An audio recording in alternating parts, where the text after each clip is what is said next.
is a meeting point for immigrants and the local communities.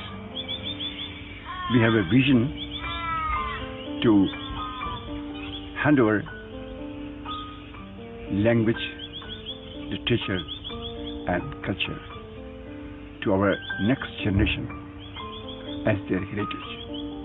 Please join us.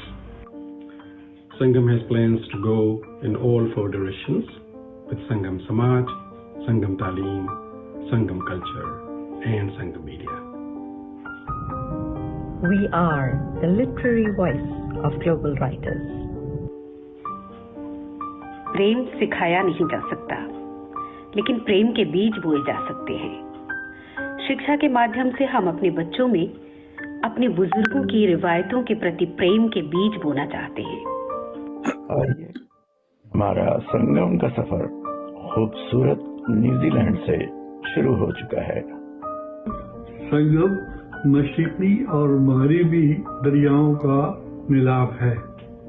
संगम एक ऐसी कोशिश है जो तमाम कम्युनिटीज़ के लोगों को आपस में मिलाने की अदनान ने बहुत ही उम्दा कोशिश की है, और जो पैगाम बरसों से हम इन तमाम कम्युनिटीज़ को पहुंचाते रहे हैं, हमारा पैगाम मोहब्बत है जहां तक पहुंचे। We are recreating the story of friendship. चलिए अपने समाज को बीमारियों से पाक करें और मजीद सेहतमंद बनाएं। शुक्रिया। हम परवरिशे लौह कलम करते रहेंगे। चलो तो सारे जमाने को साथ लेकर चलो। Sangam is a stage. Let us all perform our roles as the cultural ambassadors. World's values are Sangam Constitution. हम तालीम के उन तमाम शवाजात पर काम करेंगे जिनका ताल्लुक हमारी मिरास से है। हम नई तस्वीरें बनाने के लिए निकले हैं। Sangam is the name of friendship. कागा सब तन खाइयो चुन चुन खाइयो मांस, कागा सब तन खाइयो चुन चुन खाइयो मांस, दो नैना मत खाइयो पिया मिलन की आस, पिया मिलन की आस।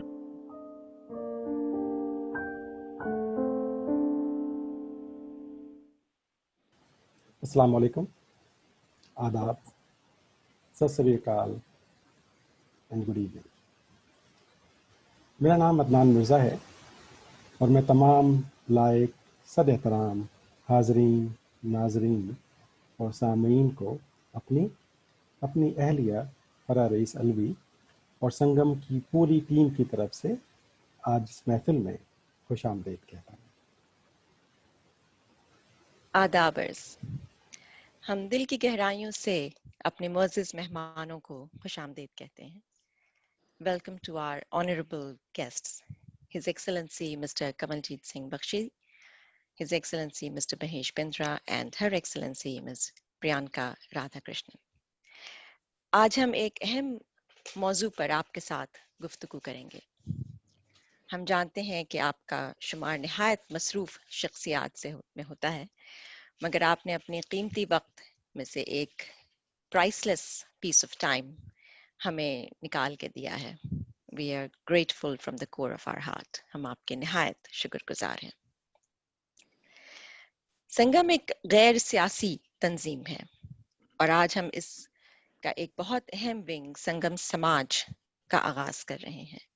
संगम समाज संगम का वो बाजू है जो इमिग्रेंट्स के समाजी मसाइल को हल की तलाश में कायम किया गया है। हम चाहते हैं कि हम अपने खूबसूरत न्यूजीलैंड में दुनिया के और ख़ास तौर से एशियाई ममालिक से आए हुए लोगों को एक समाजी मंच कायम किया जाए, और आज हम अपने इब्तिदाई सवालात अपने अहम तरीन लोगों के सामने पेश करने जा रहे हैं। आप लोगों ने न्यूजीलैंड और यहाँ के शहरियों की बेबहा खिदमत अंजाम दी है। हम सब आपके तहे दिल से ममनून हैं। हम उम्मीद करते हैं कि आप जैसे अहल और इंसान दोस्त न्यूजीलैंड हुकूमत के तवस्सुत से और अपने विजन से यहाँ के इमिग्रेंट्स को हमेशा फैज़याब करते रहेंगे। आज के इस तारीखी मौके पर हम तमाम इमिग्रेंट्स को मुबारकबाद देते हैं कि उनके इज्तिमाई मसाइल के लिए हमारे मुअज़्ज़ज़ नुमाइंदे तशरीफ फरमा हैं।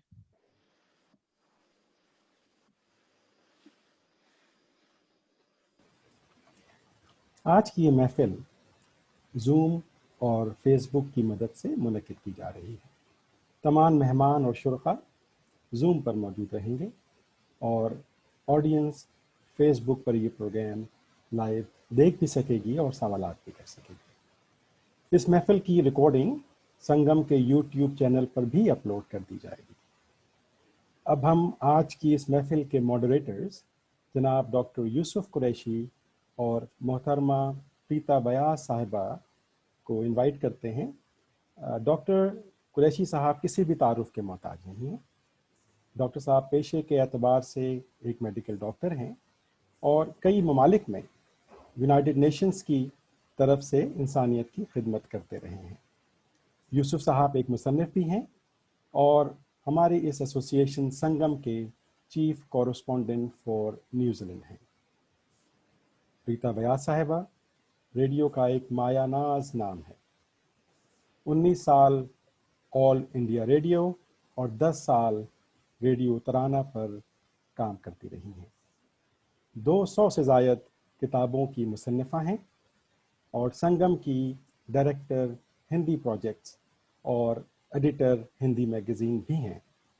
मैं मज़ीद वक्त ज़ाय किए बग़ैर दावत देता हूँ जनाब प्रीता बयास साहिबा और डॉक्टर यूसुफ कुरैशी साहब। बहुत शुक्रिया अदनान।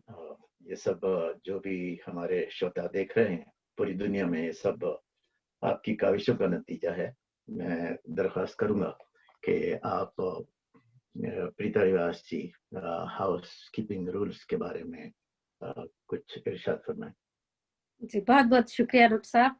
अदनान भाई बहुत बहुत शुक्रिया, आपने इतना बड़ा सा परिचय दे दिया मेरा।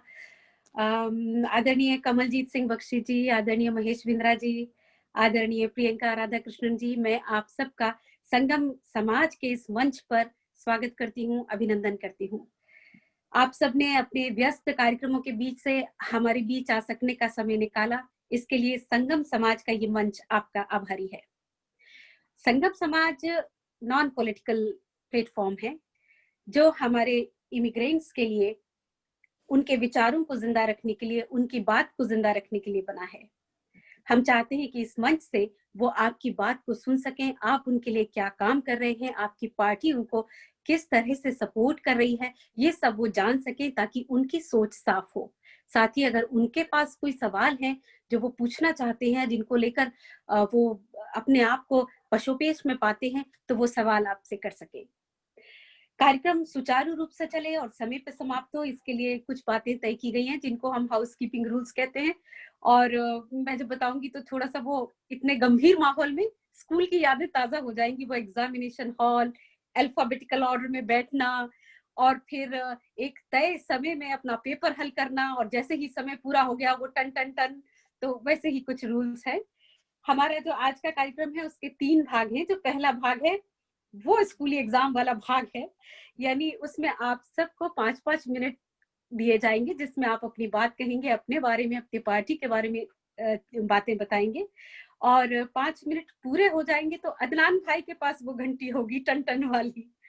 और इसके अलावा दूसरे भाग में माइग्रेंट कम्युनिटी के कुछ सरोकार सवालों की शक्ल में आप सबके सामने रखेंगे डॉक्टर यूसुफ कुरैशी, ताकि आपके उत्तर उनकी सोच को साफ कर सके। और आज के कार्यक्रम का आखिरी हिस्सा जो है वो उन सवालों का होगा जो लोग हमसे पूछेंगे, क्योंकि हमारा कार्यक्रम लाइव जा रहा है, बहुत से लोग हमसे जुड़ गए हैं और जुड़ते जाएंगे।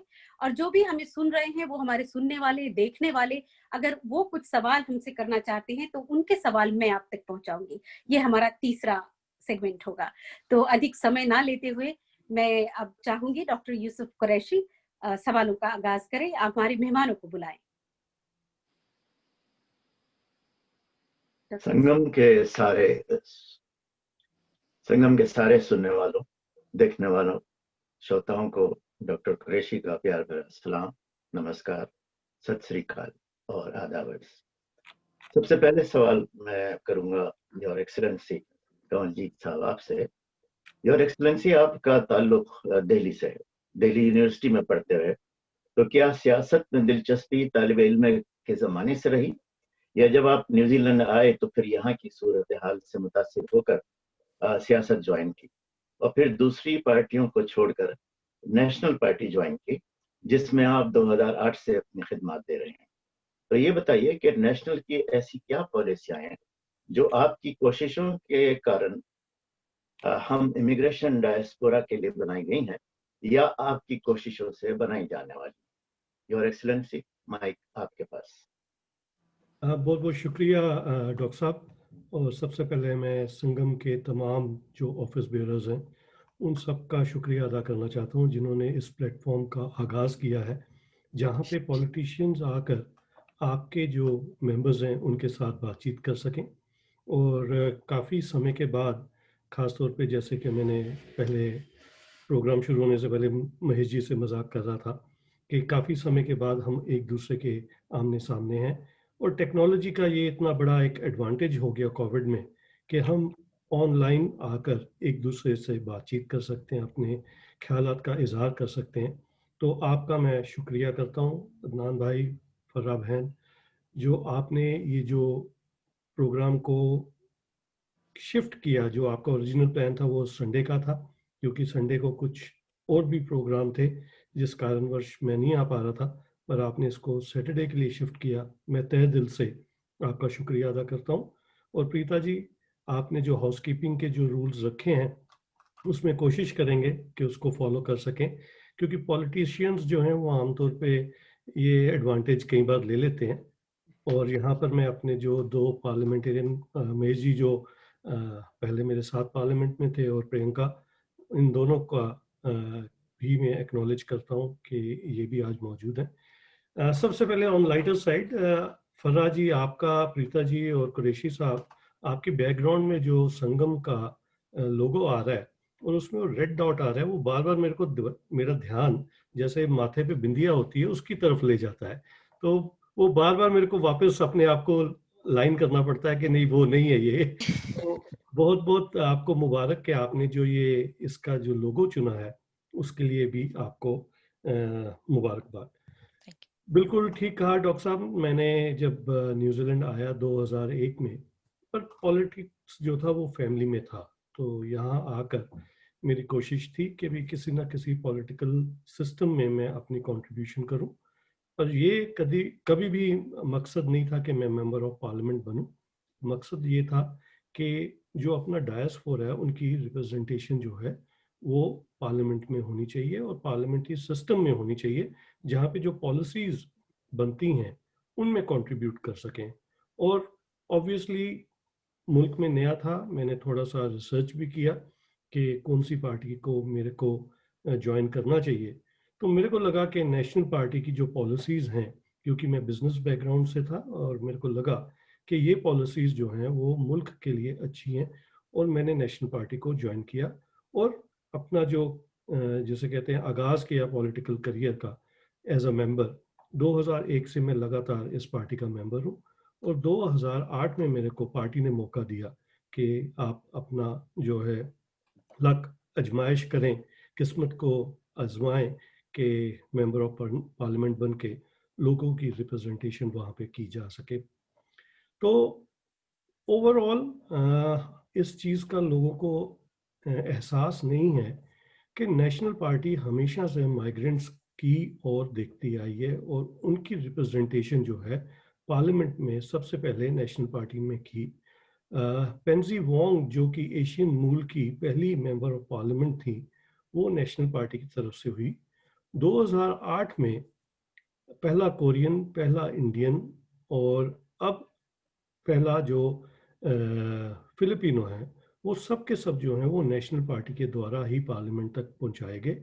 और हम हमेशा से इस चीज़ में बिलीव करते हैं कि जो माइग्रेंट्स हैं वो न्यूजीलैंड की इकोनॉमी में बहुत ज़्यादा हद तक उनकी कंट्रीब्यूशन है।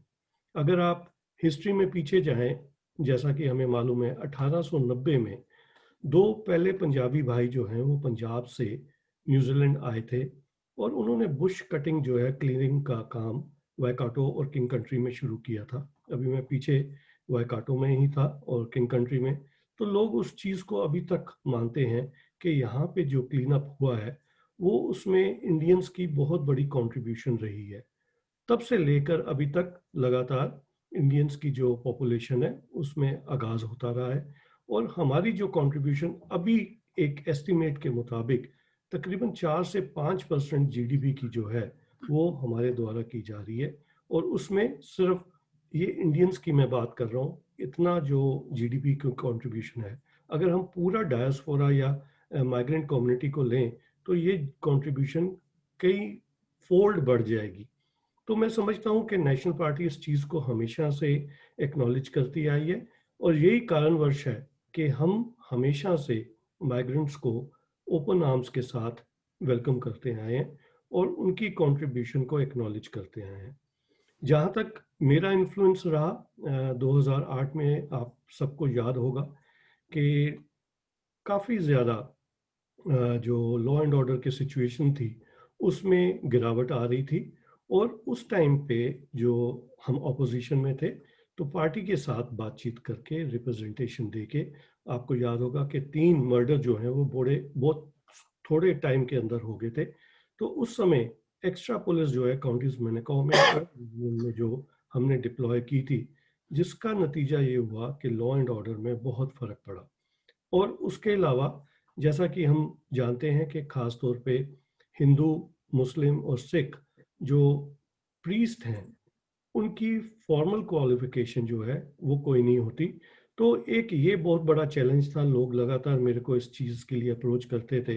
तो इमिग्रेशन के द्वारा वो रिव्यू जो है 2009 में हमने किया कि किस प्रकार से जो मौलवी या पंडित या गुरुद्वारे के जो ग्रंथी हैं उनको आने में जो कठिनाई होती है उसको किस प्रकार से स्ट्रीमलाइन किया जाए।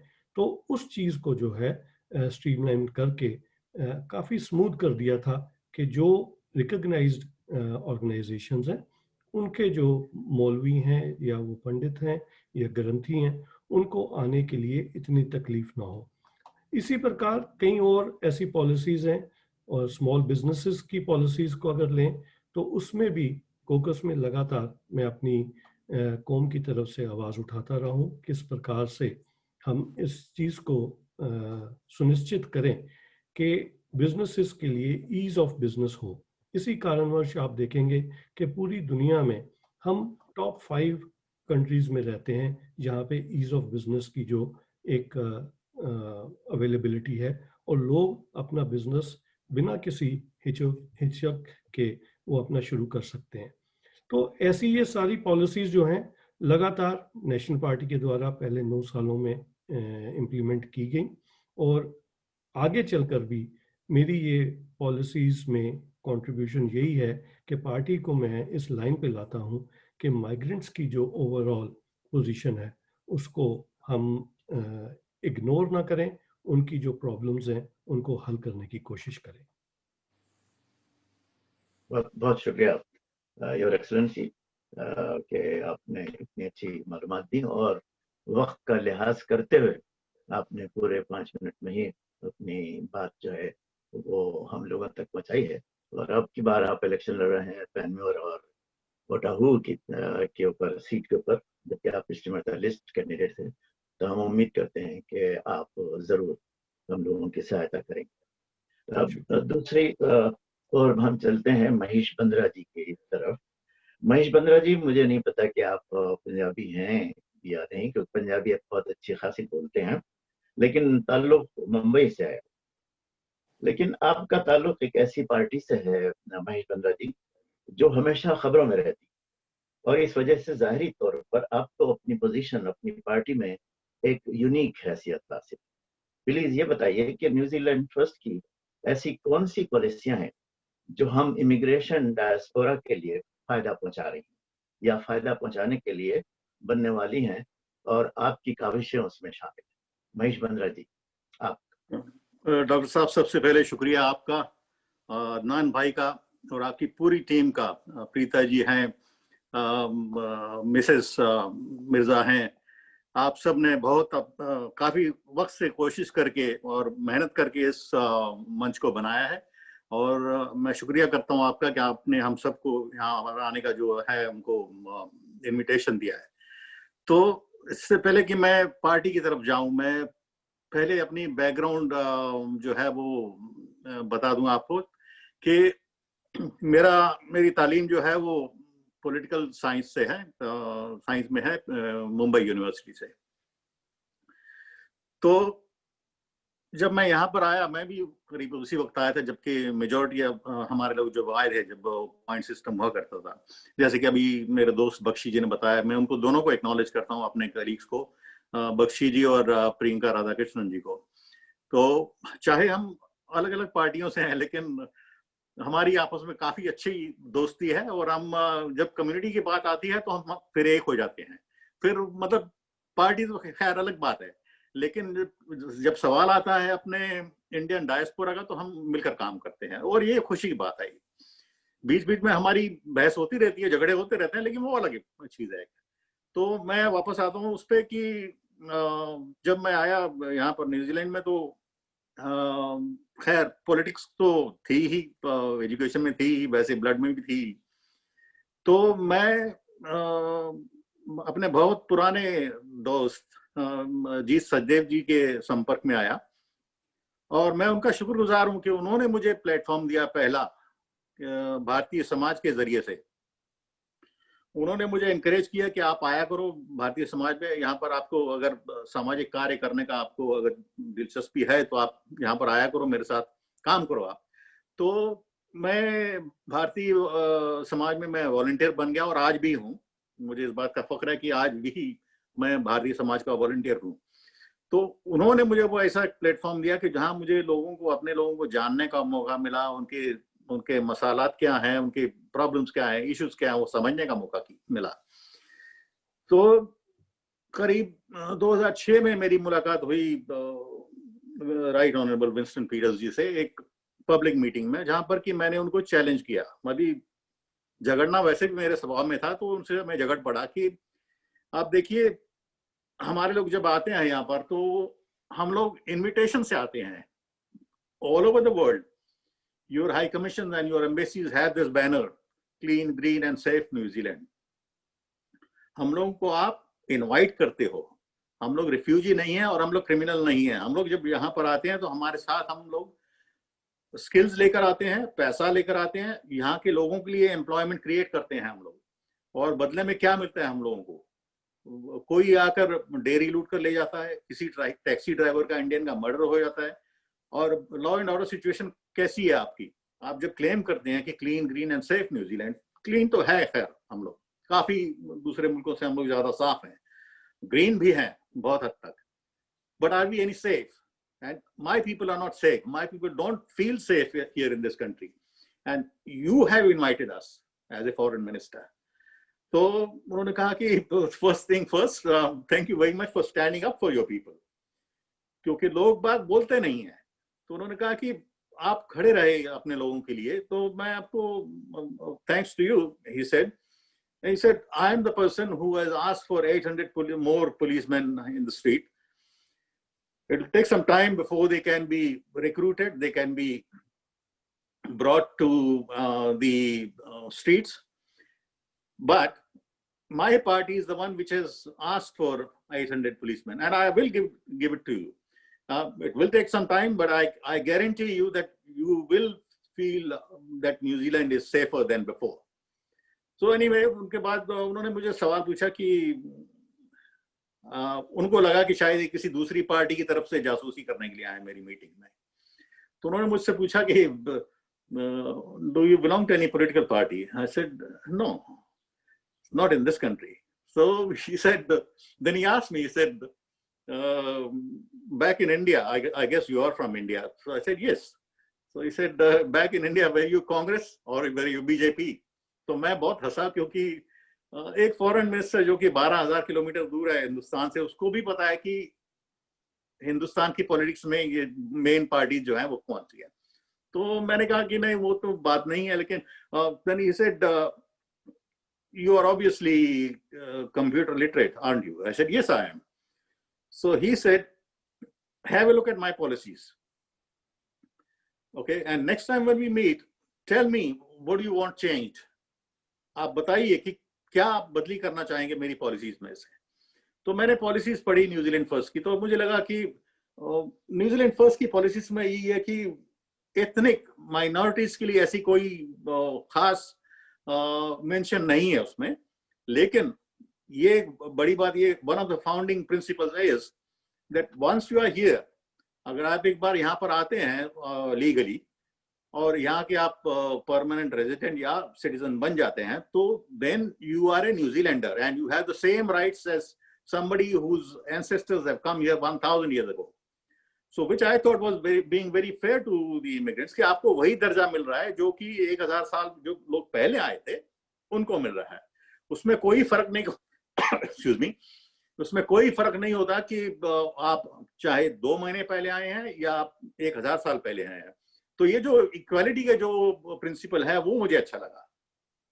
मैंने कहा ये तो ठीक है, ये पॉलिसी ठीक है, मुझे चलती है, क्योंकि इसमें मुझे वही दर्जा मिल रहा है जो दूसरे सिटीजन को मिल रहा है। यहाँ तक कि हम लोगों ने तो अभी रिसेंटली ये भी नहीं है कि हम we don't even support double electorates like Maori electorates. we believe that one country, one nation, one people and one flag. That's what we believe in. So ये सब जो पॉलिसीज जब मैंने देखी तो तब मैंने पार्टी के लिए काम करना शुरू कर दिया। उस वक्त मेरे दिमाग में नहीं था कि मुझे पार्लियामेंट में जाने का मौका मिलेगा। 2008 में खैर हम लोग पार्लियामेंट से बाहर ही निकल गए और फिर 2011 में हमारे 8 लोग आए। We are a smaller party than others. तो 8 लोग जब हमारे आए तो फिर से पार्टी ने जो है अपना जो एग्जिस्टेंस जो है पार्लियामेंट में बताना शुरू कर दिया। और 2011 में मुझे फिर कहा गया कि आप अगर खड़ा होना चाहते हैं तो आप माउंट रॉसल से खड़ा हो सकते हैं। और मैं खड़ा हुआ, लेकिन उस वक्त मेरा लिस्ट में नंबर था 21। तो उसकी वजह से मैं 2011 में तो मैं नहीं आ सका पार्लियामेंट में। और लेकिन फिर भी मैंने काम करना बंद नहीं किया, क्योंकि मैं I believed in the principles of the party, I believed in the party, so I kept working for the party as a volunteer. And then in 2014 I was placed at number 11 and I made it to the parliament. फिर वो 3 साल जो थे, वो 3 साल मैंने parliament में जो काम किया उसमें मेरे रोल्स थे कि मैं सिलेक्ट कमेटी में था लॉ एंड ऑर्डर की। और क्योंकि मैं पहले प्रिजन ऑफिसर रह चुका हूँ तो मेरा थोड़ा सा जो नॉलेज जो था, ये थोड़ी सी एक्सपर्टीज जो थी, तो उसी की वजह से पार्टी ने मुझे law and order select committee में मुझे जगह दी। और स्पोक्स पर्सन रोल्स थे मेरे करेक्शंस के, customs, ethnic affairs and land information New Zealand. तो उसमें एथनिक अफेयर्स की जो स्पोक्स पर्सन का जो मुझे रोल मिला, तो उसमें मुझे ये भी मौका मिला कि जो मेरी जो कम्युनिटी है, जो साउथ एशियन कम्युनिटीज जो है, उनके क्या मसले हैं वो मैं आगे जाकर पार्टी तक बताऊं, क्योंकि नहीं पता होता लोगों को। जो लोग हमारे कल्चर से नहीं है, जो हमारी तहजीब को नहीं जानते हैं, उनको नहीं पता होता कि हमारे जो मसले जो हैं वो अलग हैं दूसरों से। हालांकि हम लोग न्यूजीलैंडर हैं, फिर भी जैसे कि अभी थोड़ी देर पहले बख्शी जी ने बताया कि ये जो रिलीजियस वर्कर्स जो होते हैं उनकी क्वालिफिकेशन कोई फॉर्मल तो होती नहीं है। तो उन्होंने उस डायरेक्शन में अच्छा काम किया कि उन्होंने बताया, उनकी गवर्नमेंट को बताया कि ये जो है, ये जो हमारे जो रिलीजियस वर्कर्स हैं, इनकी क्वालिफिकेशंस किसी यूनिवर्सिटी से नहीं होती है नॉर्मली। तो एनीवे, फिर इसी तरह की जो दूसरी जो चीजें थी कि हमारे जो आपका मुकद्दर कलाम होता है कि आपका टाइम जो है उसको माफ कीजिए, मैं यहीं पर खत्म करता हूँ और जब मौका मिलेगा तो मैं अपनी बात आगे बढ़ाऊंगा। धन्यवाद जी, बहुत शुक्रिया आपका महेश जी। और इस वक्त आप जो है 12वें नंबर पे हैं लिस्ट पे, और अगर उम्मीद करते हैं कि शेन जोन्स जो है 4थे नंबर पे हैं और वो नॉर्थलैंड से जीत जाते हैं, और आपकी जेनी मार्करोट जो है जो इस वक्त मेंबर है पार्लियामेंट की 17वीं पोजीशन पे हैं। लेकिन देखिए, अगर वो भी जीत जाती हैं और शेन जोन भी जीत जाते हैं तो इंशाल्लाह आपका नंबर भी जरूर होगा इंशाल्लाह। और हम उम्मीद करते हैं कि आप इसी तरह से हमारे डायस्पोरा के खिदमत करते रहें। और छोटी पार्टी सही, लेकिन जारी बात है आप अपनी आवाज़ तो बुलंद कर सकते हैं और पार्लियामेंट में जाके हमारे लिए ज़रूर आवाज़ बुलंद कीजिएगा। प्रीता जी, मैं आपसे विनती करूंगा कि आप हमारे तीसरे मेहमान को बुलाने की ज़हमत करें। शुक्रिया जी। जी जरूर। हमने जैसे अल्फाबेटिकल ऑर्डर में बुलाया है, इसलिए प्रियंका जी तीसरे नंबर पे बुलाई जा रही है। ऐसे ही मेरे साथ होता था, मेरा नाम भी पी से शुरू होता है तो बहुत पीछे नंबर आता था। खैर, प्रियंका राधा कृष्ण जी मूलतः इंडिया से हैं और इनकी कुछ शिक्षा सिंगापुर में हुई। बाद में फिर ये एज ए स्टूडेंट ही न्यूजीलैंड आई और बाद में उन्होंने आउटियारुआ को अपनी कर्म भूमि के रूप में चुना। बहुत एक्टिव हैं, समाज के लिए बहुत कुछ कर रही हैं, माइग्रेंट कम्युनिटी के लिए, स्पेशली डोमेस्टिक वायलेंस का शिकार हुई महिलाओं के लिए और माइग्रेंट वर्कर्स के लिए उन्होंने काफी काम किया है। लेबर पार्टी से बहुत लंबे समय से वो जुड़ी हुई रहती हैं और वर्तमान में वो पार्लियामेंट में एथनिक कम्युनिटीज मिनिस्टर की प्राइवेट सेक्रेटरी भी हैं। मैं ज्यादा वक्त नहीं लूंगी क्योंकि ये सारी ऐसी हस्तियां हैं जिनको सभी लोग अच्छी तरह से जानते हैं, तो उनका बड़ा सा परिचय कराना कोई खास वो नहीं रहता। प्रियंका जी, आपका स्वागत है। बहुत बहुत शुक्रिया। सलाम वालेकुम, नमस्कार, आदाब। सबसे पहले आप सभी को मैं शुक्रिया अदा करना चाहूंगी क्योंकि it would have taken quite a bit to organize this event, and so can I just thank you at the onset for having us on as well. And Preeta ji, that was a very kind introduction, so thank you for that as well. I thought I'll just begin as my two colleagues, just acknowledging also my parliamentary colleague, Mr. Bakshi, and also Mr. Mahesh Bindra. It's been great to work with both of you in various capacities as well, and good to see you on. I'll just begin by acknowledging that it's been a difficult time for us, starting from the terror attack in Christchurch. We've had a natural disaster this year as well, and now we're in the midst of a COVID-19 pandemic that is a global pandemic that we're part of and not immune to. And I just want to acknowledge also organizations, individuals who may be watching, and those of you from Sangam as well, because our communities have been affected like all others, but we've had individuals and organizations within the ethnic community space who have gone out of their way to support others who've been in need during this period. So can I just begin by acknowledging that and thanking all of you for your support during this period as well. Through it all, though, we've had a plan, and this is 7 days out from an election, so I'm going to go straight into what we've done in government in terms of the ethnic community space. And if we have time after that, I'll talk a little bit about my experience in my first term in Parliament and also the work that I've done as the Parliamentary Private Secretary to the Minister for Ethnic Communities. But I think it is important to bear in mind that through all of the various incidents that I've mentioned, whether it was the terror attacks or Whakaari, White Island or COVID, we've had a government that has a plan that values safety of our people at the heart of it. And with COVID, of course, it's been to go hard and go early and to ensure that we protect people, both lives and livelihoods of our people, and that we support our small businesses that have suffered and industries that have been particularly hard hit as a result of COVID.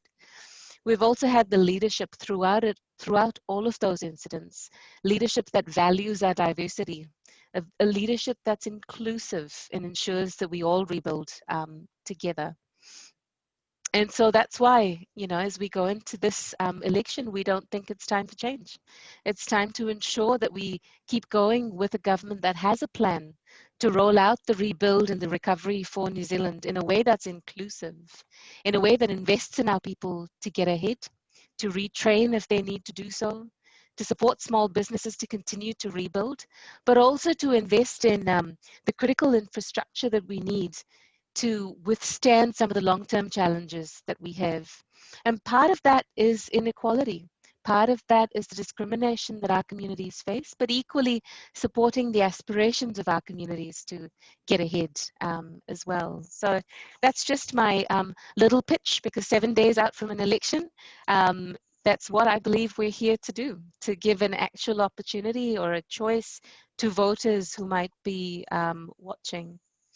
In the ethnic community space, it's been a privilege to work closely with our minister to be involved, through her with the Office of Ethnic Communities, to be part of the largest expansion of the office, because our communities have grown significantly over the last 10 to 15 years.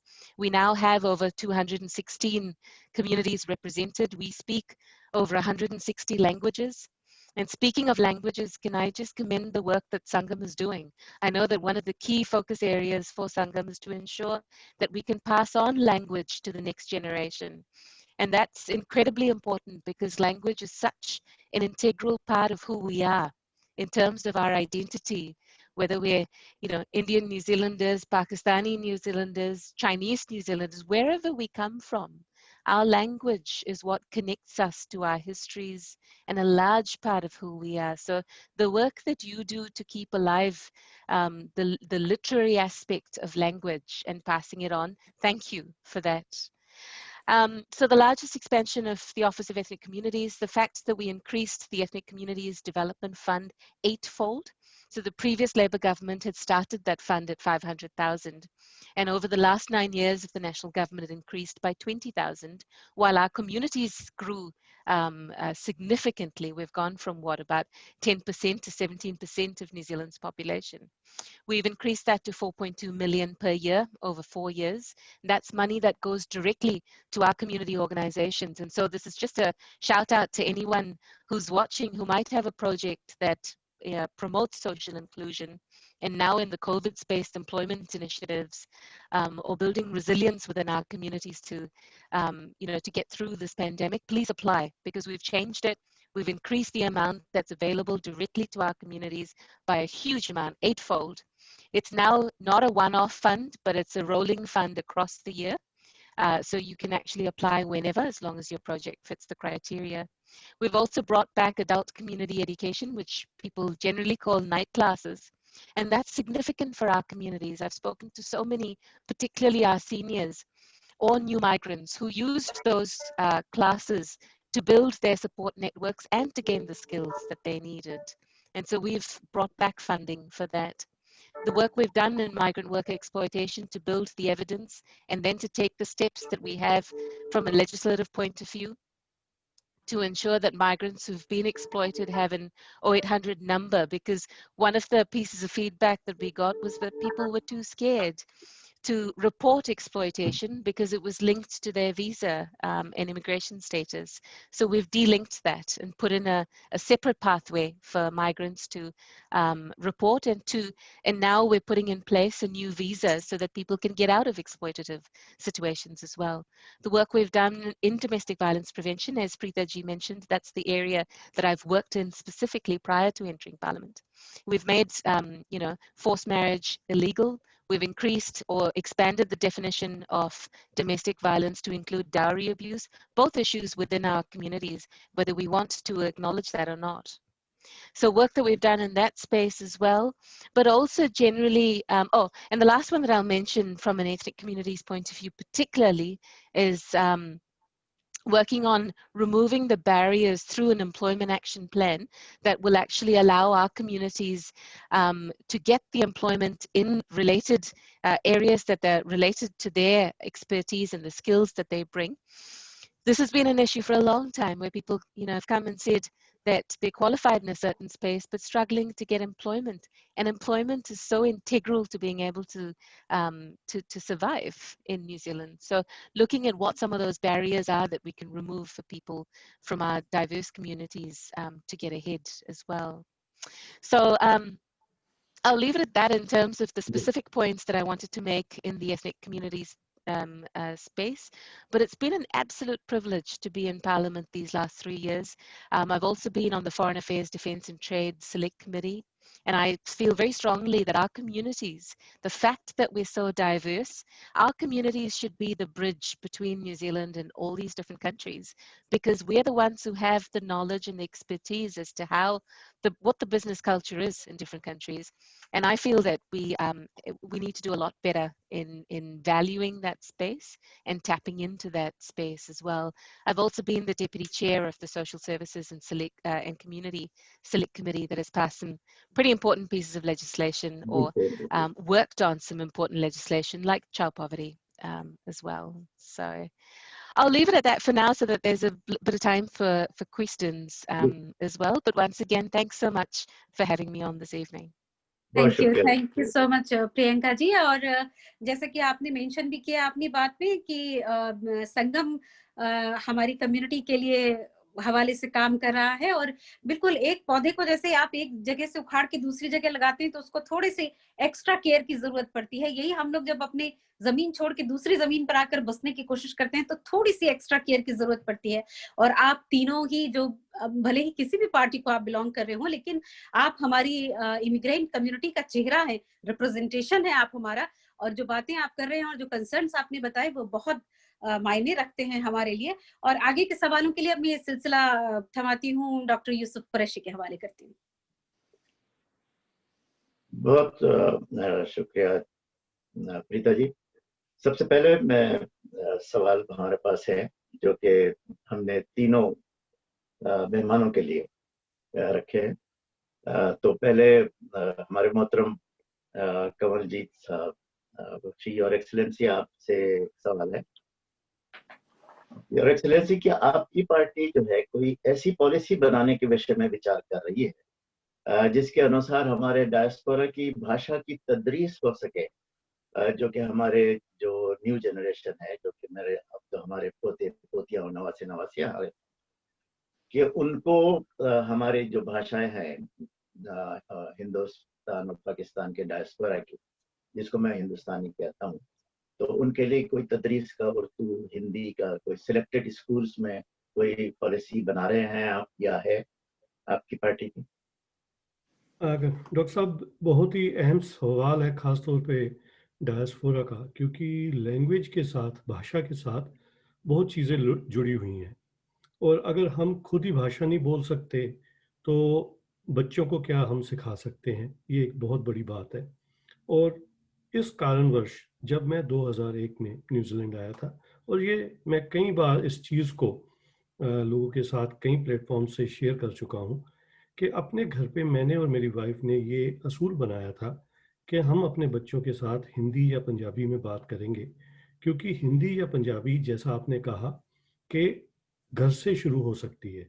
सरकार बहुत कुछ कर सकती है, ठीक है, ये आपको फंड्स प्रोवाइड कर सकती है, अपॉर्चुनिटी प्रोवाइड कर सकती है, पर सबसे अहम बात है कि फैमिली में ये एक रूल होना चाहिए कि हम अपनी जो मातृभाषा जिसे कहते हैं, चाहे वो हिंदी हो, पंजाबी हो, उर्दू हो, तमिल हो, बंगाली हो, वो अपने बच्चों के साथ अगर हम बोलेंगे तभी हम उनको पास ऑन कर सकते हैं। नहीं तो जैसा कि एक कहा जाता है कि 3 जनरेशन में जो कल्चर और लैंग्वेज दोनों खत्म हो जाती है। तो ये पौधा जो है सबसे पहले घर से लगाना पड़ता है। जहाँ तक पार्टी की बात है, पार्टी के हाँ जी, मैं कौन जी, मेरा सवाल ये है, उसी पे आ रहा हूँ, क्या डायस्पोरा की भाषा की तदरीस हम सिलेक्टेड स्कूलों में कर सकते हैं? उसी पे आ रहा हूँ। जैसे कि ऑस्ट्रेलिया में हो रहा है, कई उसमें एडिलेड में हो रहा है, मेलबर्न में हो रहा है, उसके लिए। जी बिल्कुल, पार्टी के लिहाज से हमारी जो पॉलिसी कोकस में डिज़ाइन की गई थी कि सेकंड लैंग्वेज जो है उसकी फंडिंग जो है गवर्नमेंट के द्वारा करनी चाहिए। और क्योंकि हम ऑपोजिशन में इस पॉलिसी को इम्प्लीमेंट नहीं कर सकते थे, तो हमारी जो उस टाइम पे स्पोक्स पर्सन थी एजुकेशन की, निकी के, उनके द्वारा बैलेट में एक बिल डाला गया था, प्राइवेट मेंबर्स बिल, जो सेकंड लैंग्वेज के लिए फंडिंग को प्रोवाइड करने के लिए था। और वो लकीली ड्रॉ भी हो गया इस पार्लियामेंट की टर्म जो खत्म हो रही है उसमें। तो अब वो नेक्स्ट पार्लियामेंट में डिबेट के लिए जाएगा, और जिसमें अलग अलग लैंग्वेजेस के लिए फंडिंग जो है गवर्नमेंट के द्वारा प्रोवाइड की जाएगी for second language in the school. अगर एक नंबर जो है बच्चों का अवेलेबल है और उनका इंटरेस्ट है किसी भाषा में, उसको प्रोवाइड करने के लिए, हम फंडिंग प्रोवाइड करने के लिए ये बिल को आगे लेके जाएंगे। धन्यवाद। दूसरा सवाल मैं कवर कर रहा हूँ आपसे कि बहुत अच्छी आपने बात बताई। एक बात तो ये कि हमारे जो सवालात हैं इनके लिए हम तीनों अपने मेहमान को ये कहेंगे कि वो वक्त का लिहाज करें कि 1 मिनट का सब जवाब दें। अब देखिए, बात ये है कि हमारे पास तो टाइम ही टाइम, हम रिटायर्ड लोग हैं, लेकिन आपका क्योंकि इस वक्त बहुत कीमती वक्त है और आपको इस प्रोग्राम के फौरन बाद भी कहीं आपको जाना होगा, तो इसलिए हम चाहेंगे कि जो सवालात हम तीनों से कर रहे हैं उसके बहुत थोड़े से वक्त में जवाब दे दें। दूसरा सवाल ये है आपकी पार्टी के लिए, ये आपकी पार्टी स्किल्ड इमिग्रेंट्स के लिए कोई इंटीग्रेशन की पॉलिसी बना रहे हैं या बनाई है या बनाने वाले हैं? देखिए, जो इमिग्रेशन होगा, जो इमिग्रेशन की जहाँ तक बात है और स्किल्ड माइग्रेंट्स की बात है, हमारा ये मानना है पार्टी का कि उनकी कंट्रीब्यूशन हमारे मुल्क में बहुत ज़रूरी है, हमारी इकॉनमी बहुत ज़रूरी है, क्योंकि अलग अलग जगह से हमारे जो डायस्पोरा के लोग आते हैं वो अपने कोई ना कोई एक्सपर्टीज़ को साथ लेके आते हैं, और उसको जो है हम लगातार इमिग्रेशन की जो पॉलिसी है उसको रिफाइन करते आए हैं, ताकि ज़्यादा से ज़्यादा सहूलियत दे सकें। जो भी स्किल्ड माइग्रेंट यहाँ पे आ रहे हैं उनको इमीडिएट जो है जॉब अपॉर्चुनिटी मिल सके, और साथ में सिर्फ जॉब उनके लिए पर्सनली नहीं है, बट जो न्यूजीलैंड की जो इकॉनमी है उसके लिए भी कंट्रीब्यूशन कर सके। ठीक, बहुत शुक्रिया। तीसरा एक सवाल है बहुत जो आजकल के एक हॉट टॉपिक है, कमलजीत सिंह, योर एक्सेलेंसी, कोविड-19 की वबा ने पूरी दुनिया को अपनी लपेट में ले रखा है, और न्यूजीलैंड ने बहुत अच्छा काम किया कि हम लोगों को पूरी दुनिया में एक मिसाल की हैसियत से रखा जाता है। लेकिन एक बहुत ही बड़ी जो हम लोगों के यानी हमारे डायस्पोरा में एक बहुत बड़ी, जिसको मैं कहूँगा कि फिक्र है या बहुत ज़्यादा परेशानी है हमारे यहाँ, जैसा कि आपको मालूम है बीइंग ए इंडियन, कि हमारे यहाँ फैमिली बॉन्ड को बड़ी अहमियत दी जाती है। तो इस कोविड-19 के बाद हुआ यह है कि हमारे बहुत सारे लोग जो हैं, जैसे माँ बाप हैं, फंसे हुए हैं इंडिया या पाकिस्तान या बांग्लादेश में, पार्टनर्स फंसे हुए हैं दूसरे यानी जो उनके अपने ममालिक में, तो उनके लिए आपकी पार्टी जो है क्या जतन कर रही है या क्या पॉलिसी आप बनाने का विचार रखते हैं? देखिए, उसमें जो जहाँ तक हमारा पार्टी के अंदर कोकस के अंदर डिस्कशन हुआ है इस बारे में, हम ये मानते हैं कि जो इमीडिएट फैमिलीज़ और जिनके पास वैलिड वीज़ा हैं उनको यहाँ आने के लिए परमिशन मिलनी चाहिए, और उसमें काफ़ी देरी लग रही है। इमिग्रेशन में प्रोसेसिंग की काफ़ी उसमें चैलेंजेस हैं, तो मैं समझता हूँ इस चीज़ को जल्द से जल्द रिजॉल्व करना चाहिए, क्योंकि मेंटली तौर पे लोगों के दिमाग के ऊपर एक बहुत बड़ा प्रेशर है, चाहे वो इंडिया में बैठे हैं या इंडियन सब कॉन्टिनेंट में बैठे हुए हैं या दुनिया के किसी भी हिस्से में बैठे हुए हैं। उन सब को ये मौका मिलना चाहिए कि उनकी जो फैमिली के साथ जो कट ऑफ हुआ है उनको कैसे यूनाइटेड किया जाए, उसको कैसे इकट्ठा किया जाए, उसके ऊपर इमीडिएट एक्शन होना चाहिए। बहुत बहुत बहुत बहुत धन्यवाद, बहुत शुक्रिया कमलजीत साहब, योर एक्सेलेंसी, आपने टाइम दिया, इसके हम बहुत शुक्रगुजार हैं। लेकिन अब मैं प्रियंका जी से सवाल करने वाला हूँ। प्रियंका जी, ये बताइए कि इसी तरह से आपने अभी थोड़ी देर पहले अपने बयान में भाषाओं की बात की, तो क्या आपकी पार्टी कोई ऐसी पॉलिसी बनाने के विषय में विचार कर रही है जिसके अनुसार हमारे डायस्पोरा की भाषा की तदरीस जो है यानी एजुकेशन में कोई सिलेक्टेड स्कूलों में उनको हमारे डायस्पोरा की लैंग्वेजेस पढ़ाई जा सके? Yeah, so as Bakshi ji said earlier, there is a bill that is going through Parliament at this point. It was one that they could have implemented in 9 years in government, but it was a members' bill. Good members' bill, though, as a starting point, and so it's one that Labor supported. And from memory, it's at Select Committee at the moment, and it's about access to... Priyanka ji, मैं आपका कलाम करता हूँ। मेरी अंग्रेजी बड़ी कमजोर है, तो अगर मैं आपसे ये विनती करूँ कि हिंदी या हिंदुस्तानी में बात करें तो मैं हिंदी समझती हूँ लेकिन बोलने में थोड़ा मुश्किल है, so I'm going to stick to English, I'm afraid. Yeah, so we have supported that bill from memory in Parliament, but what we would need to do a bit more work at Select Committee potentially to see how that could be implemented, because as I mentioned previously, we speak 160 languages across New Zealand. So if we want to ensure that there's access to both Te Reo Māori and sign language as our official languages in New Zealand, and then access to various languages that might be the mother tongue languages, as Bakshiji mentioned, we need to look at how, firstly, we have the workforce, the teaching workforce, to be able to teach the curriculum. Look at how funding might work to be able to make this accessible throughout different schools, and really look at how feasible this policy is. So it's one thing to make legislation, but you also have to ensure that it's rolled out in such a way that it's feasible across the education system.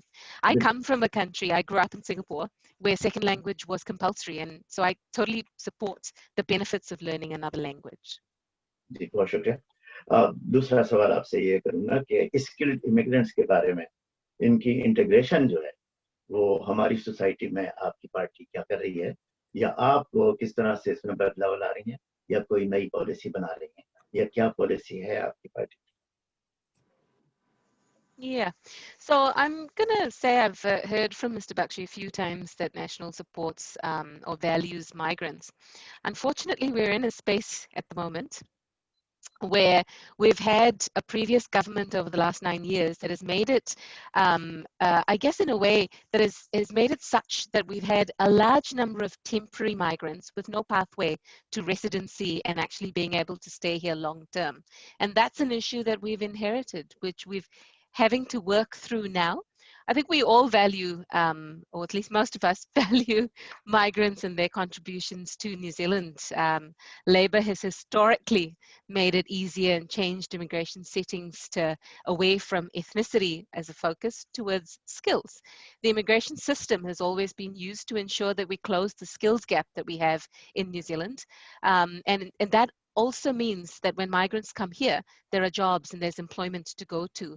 Unfortunately, we've seen, particularly in the export education sector, where we've seen, and I won't go into the details of that because that'll take more than a minute, but we've seen, sadly, a situation here where we have an incredibly large number of temporary migrants who don't have a pathway forward. So we need to look at that.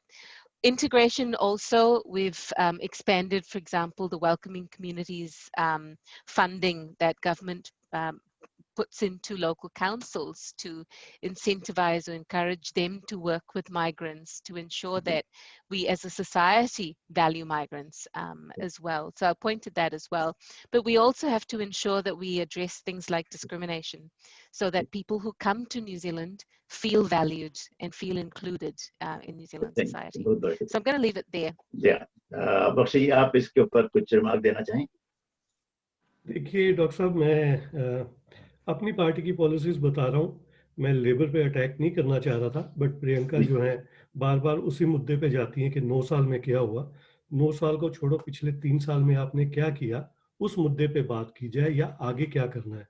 अगर आप इस बहस पे जाना चाहते हैं तो मेरे ख्याल 1 घंटे का समय हमारे लिए बहुत कम रहेगा।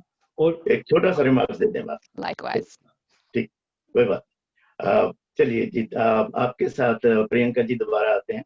और देखिए, कोविड-19 की जो वबा है, इसने पूरी दुनिया को जो है वो, प्रियंका जी आपसे सवाल है कि जो कोविड-19 की वबा में, जैसे मैंने पहले अर्ज किया कि आप सुन रही होंगी गालिबन, कि हमारे डायस्पोरा में जो है फैमिली बॉन्ड्स की बड़ी अहमियत है, और हमारे काफी लोग जो हैं वो फंसे हुए हैं, और वीजा की जो परेशानी है कि वो यहाँ आ नहीं सकते, क्वारंटीन की परेशानी है कि 14 दिन उनको वहां रहना है या 14 दिन यहाँ रहना है। तो ये जो वीजा की जो पॉलिसी है, इसमें आपकी पार्टी क्या जतन कर रही है, और क्या पॉलिसी बनाने का इरादा है, या अभी आप और कोई और पॉलिसी देना चाह रही हैं, और इसमें आपका क्या योगदान होगा कि किस तरह से आप पॉलिसी बनाएंगी अपने डायस्पोरा के जरूरियात को और फैमिली बॉन्ड्स को मद्देनजर रखते हुए? Yeah, so COVID-19 has, I think, created a whole lot of confusion across the world, including here in New Zealand. So we've seen borders close around the world, and we closed ours on the 20th of March. The border remains our main line of defense to COVID here in New Zealand. So till there's a vaccine or there's effective treatment that is devised, we'll have to keep the border closed more broadly. But within that, and as you mentioned, the two issues that we have to manage going forward is firstly capacity at managed isolation and quarantine facilities. So we've increased that from 7,000 to 14,000. And we'll continue to look at how we can increase capacity at managed isolation in a way that is safe. Safety will be always the #1 concern for a government that we lead. Within that, increasing facilities, and now as you know, we've had about 50,000 New Zealanders and residents come back. That's beginning to tail off. So we're seeing increasing capacity there. The other thing is that COVID has changed the labor market considerably. So again, 50,000 people coming back with various skills, various expertise, and so on and so forth. Jobs that in industries that have been particularly affected by COVID that have that no longer exist. So we've got to match the two. And we're not out of the woods yet. Things are still changing. Jobs are still changing. So we need to ensure that we have over the last few months, we've increased the pool of those who are on temporary visas and so on that can come back, from the point of view of reuniting families and ensuring that the businesses who need critical skills are able to get those skills. So that'll be the focus going forward as well. We'll keep trying to expand that and working with the communities. One last point that I'll make is that we have committed to a policy of ensuring that we have 10% of managed isolation and quarantine facilities kept for those who are coming back on temporary visas, who have a strong connection to New Zealand and have the critical skills that our businesses require, and we'll work with businesses to get the criteria right. बहुत शुक्रिया। महेश बंद्रा जी, महेश जी, आप प्रकट हो तो आपसे एक प्रश्न करता हूं इसी तरह से कि आपकी पार्टी की कोई ऐसी पॉलिसी बनाने के विषय में विचार कर रही है जिसके अनुसार हमारे डायस्पोरा की भाषाएं जो हैं उनकी तदरीस यानी उनकी एजुकेशन सिलेक्टेड स्कूलों में की जा सके, जैसा कि ऑस्ट्रेलिया में एडिलेड और मेलबर्न में सिलेक्टेड स्कूलों में, पब्लिक सिलेक्टेड स्कूलों में वो उर्दू और हिंदी की तदरीस कर रहे हैं, एजुकेट कर रहे हैं बच्चों को।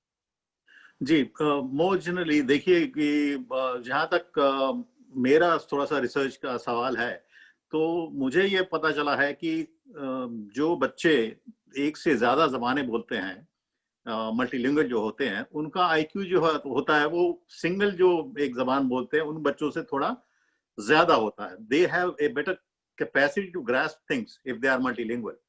तो मल्टीलिंगुअलिज्म जो है वो तो उसको तो 100% सपोर्ट करते हैं हम लोग। और साथ में आपको ये भी मैं थोड़ा सा बैकग्राउंड बता दूं कि पिछले कुछ सालों में ये भी पाया गया है कि हिंदी जो है वो न्यूजीलैंड की is the fourth largest spoken language in New Zealand. Yeah. And it's not taught officially in New Zealand schools, which is a shame, I think. और उसी डायरेक्शन में मैं एक्नॉलेज करना चाहूँगा Hindi language and culture trust of New Zealand को, जिन्होंने कि इस डायरेक्शन में बहुत काम किया है।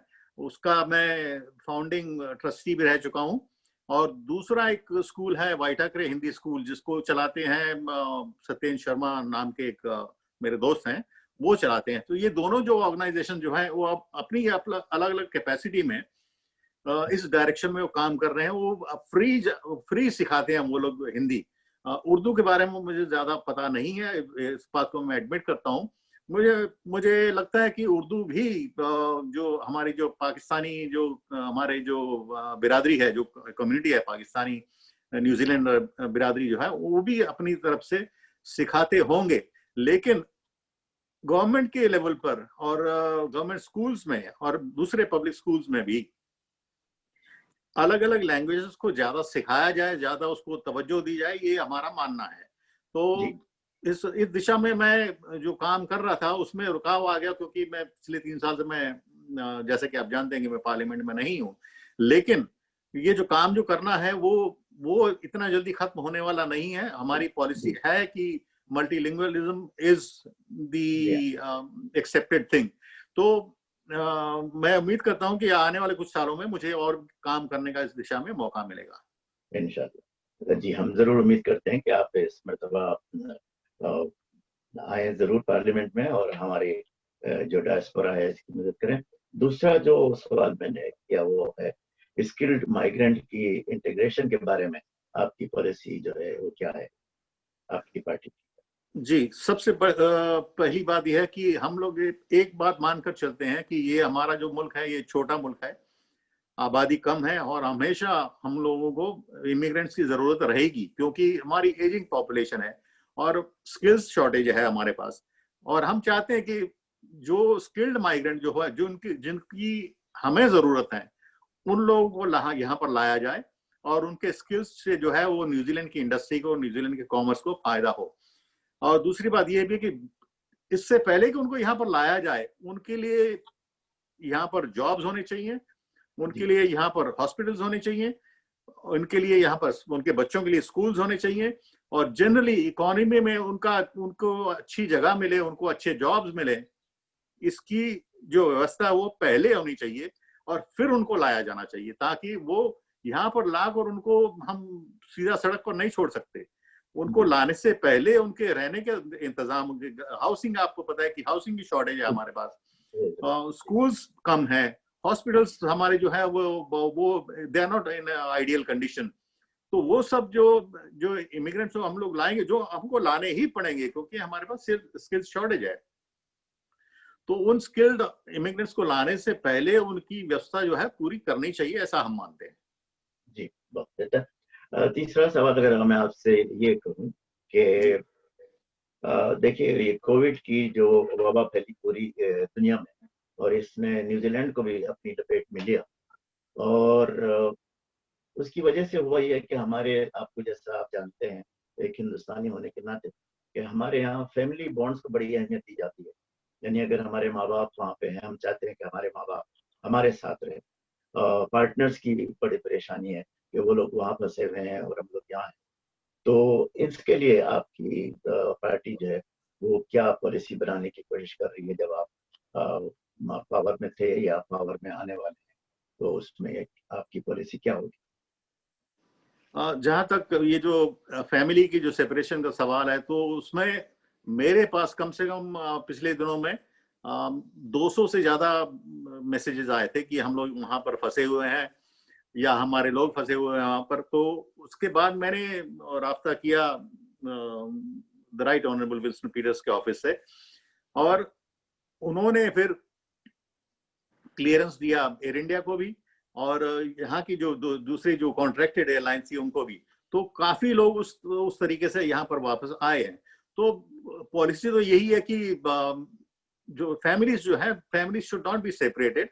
जो उनका जो वैसे अगर उनको वीजा मिला हुआ है, पार्टनर वीजा है या फैमिली वीजा जो भी है, तो कोविड की वजह से उसमें कोई रुकावट नहीं आनी चाहिए, ऐसा हम मानते हैं। बहुत शुक्रिया मनीष जी आपका और हमारे तीनों मेहमानों का कि आपने अपने वक्त का ख्याल करते हुए रखा। हमारे तीसरे सेगमेंट के लिए अब मैं प्रीता व्यास जी से विनती करूंगा कि वो देखें कि अगर हमारे श्रोताओं ने कोई सवाल भेजे हो, कोई जो खास हमारे आज के मौजू के मुतालिक हो, तो आप वो जरूर कीजिए हमारे मेहमान से। थैंक यू डॉक्टर साहब। और मैं एक बार फिर हमारे मेहमानों का शुक्रिया अदा करूंगी कि उन्होंने अपना कीमती वक्त हमें दिया है। हालांकि जो हमारा कार्यक्रम के लिए समय निर्धारित था 7 बजे का, वो पूरा हो चुका है। हमसे कुछ लोग जुड़े हुए हैं और हमको इनबॉक्स में कुछ एक सवाल आए हैं। अगर आप तीनों अनुमति दें तो कुछ एक सवाल कर लिए जाएं, 5-1 मिनट समय बढ़ा लिया जाए। जी जी, प्लीज गो अहेड। ये सबसे पहले मैं शुरू करना चाहूंगी, एक हमारी ईयर 12 की बच्ची का एक सवाल आया है। इनका नाम है नूशा यास्मीन और ये सवाल कर रही है कि जब लेबर पार्टी ने पिछली बार कहा था कि टर्सरी एजुकेशन के हवाले से ये सवाल है कि पिछली बार उन्होंने कहा था कि 3 साल ये एजुकेशन फ्री रहेगी 2020 से, लेकिन अभी हाल ही में सुनने में आया है कि इसमें वो तब्दीली करना चाहते हैं और अब इसको 3 साल की जगह सिर्फ 1 साल की फ्री एजुकेशन का करने वाले हैं। क्या इस किस्म की कोई बात है? और चूंकि ये सवाल लेबर पार्टी से रिलेटेड है, मैं चाहूंगी प्रियंका जी से एड्रेस करें। Priyanka ji. Yeah, I just want to thank person who got in touch with that question. And that's correct. The initial plan was for 3 years fees free, and we said we'll bring in the first year fees free first and see how that goes. It goes back to our values that we feel public education firstly should be excellent, so that everyone is able to both get a really good quality education, but also able to access it. So affordability shouldn't be an issue. So that's the values that the Labour Party holds when it comes to public services, including education.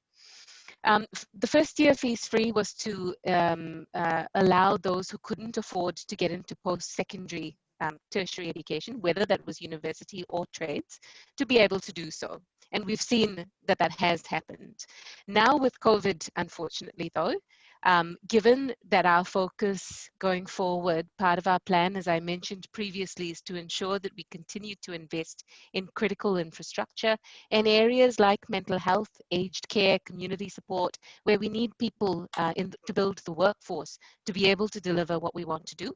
And so we've invested in free trades training instead. And we've expanded the definition of trades to include areas like mental health, community work support, elder care, and counselling, the other areas that I mentioned as well. So it is a pivot towards investing in free trades training to ensure that we're able to carry out the goals that we need, particularly in a post-COVID world. Thank you so much. दूसरा सवाल है जो मेरे ख्याल से आप तीनों ही कुछ छोटा छोटा सा कुछ बता सकेंगे इसके बारे में। एक निर्मला जी हैं जो गुजरात से कुछ सालों पहले यहाँ आके बसी हैं, अपने बेटे बहू के पास आई हैं और वो कहती हैं कि वो घर से कुछ चीजें बना के दिया करती हैं और उस किस्म का काम करती हैं। और उनका ये सवाल है कि ऐसे बहुत से लोग यहाँ पे हैं जो घर से इस किस्म की काम करते हैं, कुछ खाना बनाने का काम या कपड़ों की सिलाई का, अल्ट्रेशन का काम। तो क्या ऐसी कोई चीज उनके लिए हो सकती है? हो सकता है कि हो पहले से सिस्टम में, लेकिन उन तक उसकी पहुंच नहीं है। क्या ऐसी कोई एनजीओ या ऐसा कोई प्लेटफॉर्म या ऐसा कोई ग्रुप, कोई जगह, कोई ऑफिस ऐसा है जहां से वो सीधे तौर पर कनेक्ट हो सके आसानी से और अपना काम कर सके? There are one of us to go first, or? You go first, Priyanka. Okay, I was just going to say that that's actually a really good question. Perhaps we should look at what social enterprises we could support, and three of us could work on that together across our communities. There are some examples of it, like the WISE group, for example, that is a group of women from former refugee communities that have come together and opened a catering social enterprise that's doing, I understand, really well, incredibly good food. I've hired them myself. And so they've come together to form their own catering company, really. So there are some organizations or examples like that. Shakti, the organization I used to work with previously, also has a platform where women who are involved in what used to be called cottage industries can come together and sell what they've been making as well. So, but perhaps we could look at something more broadly for our communities in that space. Thank you so much. आप कुछ बताना चाहेंगे? जी, मुझसे पूछना है आप? जी. This brings to my mind a very prime example, which is the महिला गृह उद्योग जो कि मुंबई में है और उनका बहुत फेमस ब्रांड है लिज्जत पापड़। तो it's a cooperative of women only. और मैं समझता हूँ कि nothing stops us from creating something like this in this country, कि जहाँ पर की जो एथनिक हमारी जो महिलाएं हैं वो मिलकर किसी भी एनजीओ हैं हमारे पास, जैसे भारतीय समाज है, दूसरे और कई ऑर्गेनाइजेशंस हैं, who will be able to help them। और ये एक अच्छा प्लेटफॉर्म तैयार किया जाए जिसमें कि जो घरेलू महिलाएं जो हैं, जो घर में अपने ऐसी कोई चीजें बनाकर अगर एक साथ उसको मार्केट करना चाहें, तो एक कोऑपरेटिव की जरूरत मुझे लगती है कि है यहाँ पर। तो बहुत अच्छा ख्याल है ये। जी, बहुत शुक्रिया। बख्शी साहब, आप कुछ बताना चाहेंगे?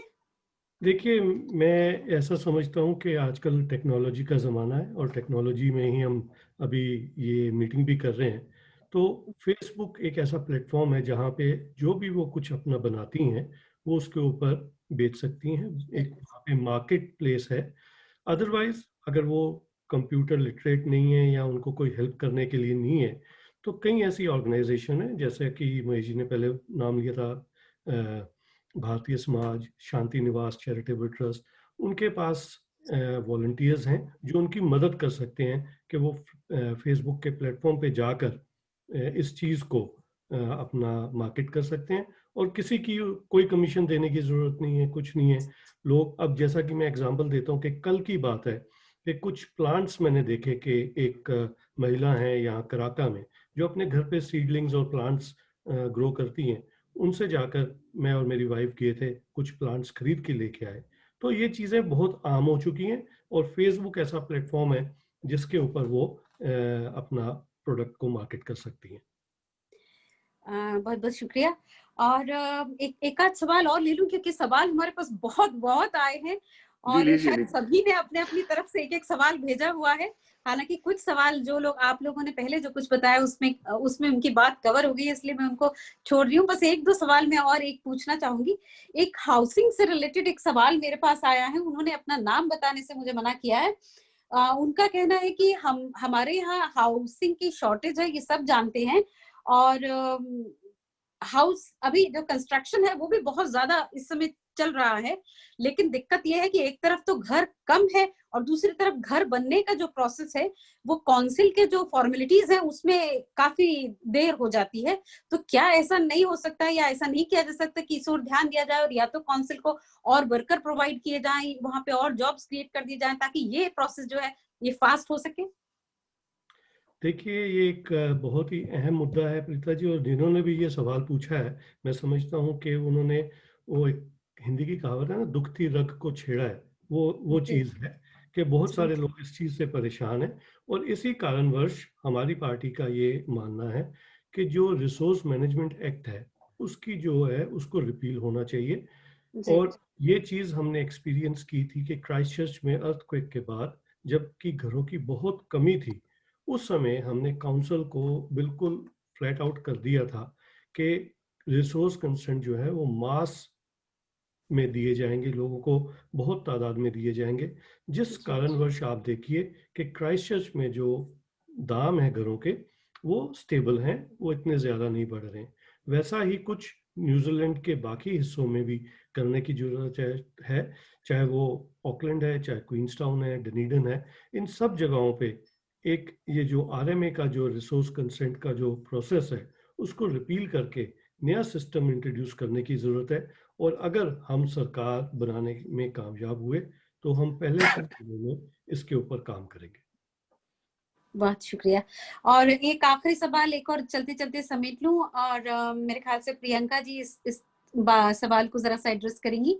ये सवाल आया है कि क्योंकि आपने काफी काम किया है डोमेस्टिक वायलेंस की जो झेल चुकी महिलाएं हैं उनके साथ, ऐसा एक सवाल आया है कि क्या कोई ऐसा उनके रहाइश के लिए कोई इंतजाम नहीं हो सकता, कोई जैसे इंडिया में वर्किंग वुमेन हॉस्टल्स हुआ करते हैं, या उस किस्म के हॉस्टल्स या ऐसी कोई चीज उनको प्रोवाइड की जा सकती है जिसमें बाद में वो अपने स्ट्रगल पीरियड में रह सके, उनको कहीं किसी घर में नहीं रहना, या अगर कहीं किसी वो नहीं रहना चाहती तो अपने रह सकती है, इस किस्म का कोई गवर्नमेंट हॉस्टल या कोई चीज हो सकती है? We've got sorry, I was just checking that I was off mute. There's a huge amount of work that we still need to do, firstly to address domestic violence, and I'm going to answer it from 2 points: the issue of domestic violence and then the emergency housing point of view. So I'm proud that for the first time we actually have in the executive, in government, a position that is solely focused on addressing family and sexual violence. There's a huge amount of work that has happened over the last 3 years in that space, but I won't go into a huge amount of detail there. I think there's more work that needs to be done there, focused on ethnic communities and the issues of domestic violence that affect disproportionately our communities. In terms of housing, it's traditionally been provided through community groups. So refuge organizations like the National Collective of Women's Refuges, groups like Shakti, for example, all of them have their own specific housing or accommodation that is provided. Shakti actually started that because there was no culturally appropriate emergency housing for women who were leaving domestic violence situations. And so they've got quite a few across the country there. They work with the government, and I know this because I've worked and led the team to start the first ethnic women's refuge in the Bay of Plenty. And the way that they do, or all community groups do this, is by working with Housing New Zealand. And so there is a specific community housing group within Housing New Zealand that works with community organizations that are accredited and approved to be able to provide housing that is specific, whether it's to our communities or Pacific communities or mainstream communities. So there aren't specific hostels, and I would be a little bit concerned about hostels for women escaping violence because of the safety issues there. And also the wraparound services that the community organizations provide. I've worked with so many women from our communities to understand firstly what violence is and what their legal rights are in New Zealand. So I don't think that just providing accommodation is potentially the best solution. I think the wraparound services that our community groups provide is incredibly important for our women as well. And so I'd continue to support that model. बहुत बहुत धन्यवाद आपका। और मैं कुछ add कर सकता हूँ प्रीता जी? जी जी जरूर जरूर जी। अभी मैं ऐड करना चाहूंगा जो अभी जो प्रियंका जी ने जो कहा है। देखिए फैमिली वायलेंस जो है वो अनफॉर्चुनेटली हमारी जो साउथ एशियन कम्युनिटीज जो है उसमें भी उतना ही है लगभग जितना कि बाकी कम्युनिटीज में है। तो ये है कि कभी वो बढ़ कर कभी आता है आगे, कभी नहीं आता है। और इस दिशा में जो 2 ऑर्गेनाइजेशन या 3 ऑर्गेनाइजेशन जो है जिनका नाम मेरे जहन में आता है, उन्होंने बहुत काम किया है पिछले कुछ सालों में, और लेकिन अभी भी बहुत काम करने की जरूरत है। तो उनमें मैं एक्नॉलेज करना चाहूंगा पहले भारतीय समाज को, जिनके पास की अपना एकोमोडेशन नहीं है लेकिन उन्होंने वैसे एकोमोडेशन लेकर रखा हुआ है लोगों को। दूसरा है शांति निवास है, और तीसरा जो है वो रंजना पटेल जी जो है वो इस दिशा में बहुत ही क्वाइटली बहुत ही ज्यादा काम कर रही है, अच्छा काम कर रही है। उनका जो एकोमोडेशन जो है वो शांति नहीं गांधी निवास जो है वो वहां पर उनके पास काफी सारे कमरे हैं और उनके पास सर्विसेज भी हैं अलग से, जैसे कि काउंसलिंग वगैरह जो है। तो जितना कुछ मैं जानता हूं उनके बारे में, तो मैं ये तीनों ऑर्गेनाइजेशंस को जिनको मैंने देखा है नजदीक से, इनको मैं एक्नॉलेज करना चाहूंगा। बहुत शुक्रिया। बख्शी साहब आप कुछ कहना चाहेंगे? I think most of the things have been covered, और overall domestic violence का जो एक issue है वो बहुत ही अहम है, और day by day हम देख रहे हैं कि खास तौर पे हमारी community में ये काफ़ी बढ़ रहा है, और इसको किसी प्रकार से भी hide नहीं करना चाहिए। इसके अगर किसी को इतला होती है कि domestic violence के कारण इस family में कुछ problem है, वो इतला जल्द से जल्द अथॉरिटीज़ को देना चाहिए। इसमें चुप रहने की ज़रूरत नहीं है और एक दूसरे की मदद करने की ज़रूरत है। और जहाँ तक एकोमोडेशन की बात है, तो जैसा कि महेश जी ने भी कहा कि शांति निवास, भारतीय चैरिटेबल ट्रस्ट और गांधी निवास 3 ऑर्गेनाइजेशन जो हमारे और ख़ासतौर पे गांधी निवास का मैं क्लैरिफाई करूँ कि जो मर्दों के लिए ये अकोमोडेशन प्रोवाइड करती हैं, क्योंकि जब ट्रेसपास नोटिस मिल जाता है तो जो मेल हैं उनके लिए कोई जगह नहीं मिलती, कोई काउंसलिंग की प्रोविजन नहीं है। लेडीज़ के लिए फिर भी शक्ति है और कई ऐसी ऑर्गेनाइजेशंस हैं जहाँ पे वो जाकर अपना काम कर सकती हैं, सिख विमेन है, पर मर्दों के लिए कुछ नहीं थी। तो गांधी निवास एक पहला प्रयास है जिसको बाद में हमारी सरकार के टाइम पे ACC ने भी फंड किया, पुलिस ने भी फंड किया, और एक बहुत कामयाब ऑर्गेनाइजेशन एक स्ट्रॉन्ग लीडरशिप के अंदर वो चल रही है। बहुत बहुत शुक्रिया। ये नई जानकारी थी, ये मेरी भी जानकारी में नहीं था गांधी निवास के बारे में। तो इस तरह कभी कभी क्या होता है, चीजें काम कर रही होती है सोसाइटी में लेकिन हम तक शायद उनकी जानकारी नहीं पहुंचती है। इसलिए ऐसे संगम समाज जैसे मंचों की जरूरत है जहां आप लोग आ सकें, अपनी बात बता सकें, और कुछ चीजें जो वहां पे ऑलरेडी हैं हमारी सहूलियत के लिए उनके बारे में हमें जानकारी मिल सके। मेरा ख्याल है कार्यक्रम अभी तो सवाल बहुत सारे बाकी है, लेकिन मैं अपना लालच समेट रही हूँ। मैं वकार भाई के हवाले करती हूँ ताकि वो आप लोगों का शुक्रिया करें। आपका समय बहुत कीमती है और हमने आई थिंक 20 मिनट ज्यादा ले लिया आपके। वकार भाई जी, अस्सलाम वालेकुम। बहुत बहुत शुक्रिया प्रीता जी। और मैं बस 2 मिनट लूंगा क्योंकि हम ऑलरेडी वक्त से 20 मिनट ऊपर चले गए और मुझे अंदाज़ा है हमारे मेहमानों का वक्त कितना कीमती है और उनकी मसरूफियात कितनी ज़्यादा हैं। तो मैंने बहुत गौर से तमाम हमारे मोअज़्ज़िज़ मेहमानों को सुना, तीनों की बात को सुना, और जो बात मुझे समझ में आई है वो यही आई है कि तीनों की बातों में मुझे जो है वो हमारी कम्युनिटीज़ की फ़िक्र और सोच नज़र आई है और उसमें एक यकसानियत नज़र आई है। उनका जो मुद्दा है और उनका जो मकसद है उसमें एक हम-आहंगी नज़र आई है। तो मैं हमारे इस मंच की जानिब से, संगम की जानिब से तमाम हमारे तीनों मोअज़्ज़िज़ और मोतबर मेहमानों को, ऑनरेबल कंवलजीत सिंह बख्शी साहब को और ऑनरेबल प्रियंका राधाकृष्णन साहिबा को, ऑनरेबल महेश बिंद्रा साहब को बहुत बहुत शुभकामनाएं और बेस्ट विशेस आपके अपकमिंग इलेक्शन के लिए और पार्टी के लिए। और आप इसी तरीके से जो है वो कम्युनिटी की और लोगों की खिदमत करते रहें और आप जो है वो हमारा इस तरीके से वहाँ पे रिप्रेजेंटेशन करते रहें। तो बहुत बहुत शुक्रिया एक दफ़ा आप लोगों का, आप लोग की टाइम का, आप लोगों की शिरकत का और आप लोगों का आपके तमाम सवालों के जवाब देने का। और बाकी इसके अलावा बस आखिर में मैं यही कहना चाहूँगा कि हमारे जो पैटर्न इन चीफ हैं प्रोफेसर रईस अलवी साहब संगम के, उनका बहुत बहुत शुक्रिया। वो हमारे साथ अभी मौजूद हैं, अभी वो हमें सुन रहे हैं। और अदनान मिर्ज़ा साहब और फरहा अलवी साहिबा, जिनकी काविशों से ये फोरम जो है वो वजूद में आया है, और उनकी तमाम टीम जो कि जिसमें डॉक्टर यूसुफ कुरैशी साहब और प्रीता व्यास साहिबा और हमारे तमाम वो मेंबरान जो इस वक्त मौजूद नहीं है लेकिन उनकी कोशिशें और काविशें इन तमाम चीज़ों में हमारे साथ शामिल हैं। और उन तमाम लोगों का जो हमें सुन रहे हैं, जिन लोगों ने सवालात भेजे, जिनके सवालात हम कवर कर पाए और जिनके सवालात हम नहीं कवर कर पाए, तो उन तमाम लोगों का भी बहुत बहुत शुक्रिया।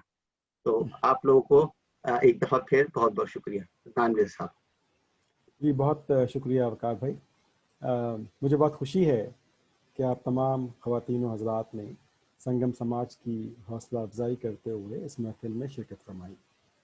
मैं आपका शुक्रिया अदा करते हुए इस महफिल को बर्खास्त करने की जसारत करता हूँ और उम्मीद करता हूँ कि आप सबसे फिर बहुत जल्द मुलाकात होगी।